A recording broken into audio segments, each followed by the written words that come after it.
একটা মেয়েকে শ্বশুরবাড়িতে যেভাবে কথা শোনানো হয়, কোনো দোষ না থাকলেও মিথ্যে দোষারোপ করা হয়, আমি গ্যারেন্টি দিয়ে বলতে পারি একটা ছেলেকে যদি শ্বশুরবাড়িতে সেই পরিমাণ কথা শোনানো তো দূরের কথা, সামান্যতম মনোমালিন্যটুকুও হলেও সেই ছেলেটা সেই শ্বশুরবাড়িতে যাওয়াটাই বন্ধ করে দেবে।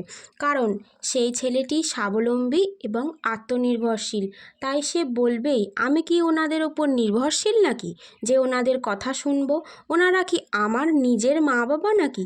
তাহলে তুমি নিজেই যখন প্রমাণ করে দিলে যে শ্বশুরবাড়িতে শ্বশুর শাশুড়ি নিজের মা বাবা হতে পারে না, তাহলে তোমার মা বাবাকে সেই মেয়েটা কিভাবে আপন আপন করে নেবে?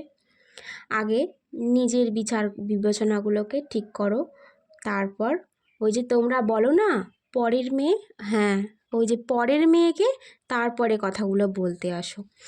তোমরা যে প্রতিদিন যে মেয়েটিকে অপমান করো, শ্বশুরবাড়িতে দিনের পর দিন কথা শোনাও, কিন্তু সেই মেয়েটি নিজের বাড়ি মনে করেই সেই তোমাদের অপমানগুলোকে ভুলে গিয়ে চোখের জল মুছতে মুছতে আবার রান্নাঘরেই সেই চলে যায়।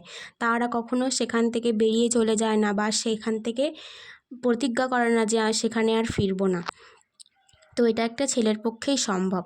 মেয়েদের সবসময় মেয়েরা সহ্য ক্ষমতা বেশি, তাই জন্য মেয়েরাই সব কিছু নিজের মনে করেই সেই বাড়িতে টিকে থাকে এবং সন্তানের মুখ চেয়ে সেখানেই থাকতে পছন্দ করে বা থাকতে চায়।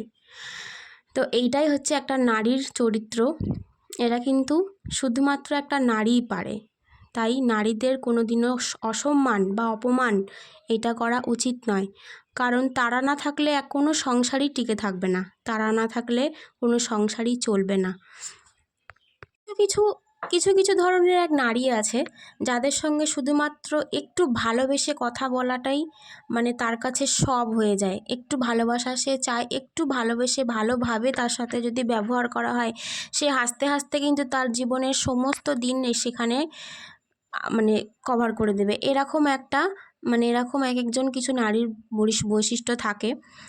তো এইসব নারীগুলোতে কখনো তাদের অপমান করলে তাদের কিন্তু ভীষণ আত্মসম্মানে লাগে এবং তারা মনে মনে খুবই কষ্ট পায় এবং তাদের মন ভেঙে যায়। তো এইসব নারীদের সঙ্গে কিন্তু একটুখানি তাদের সাথে ভালোবেসে কথা বললে তারা কিন্তু হাসতে হাসতে আপনার জন্য জীবনটাও দিয়ে দিতে পারে, শুধুমাত্র তারা ভালোবাসার কাঙাল হয়ে থাকে। আমার কথাগুলো খারাপ লাগলেও কিন্তু এই কথাগুলো অ্যাকচুয়ালি বাস্তব সত্য। ধন্যবাদ।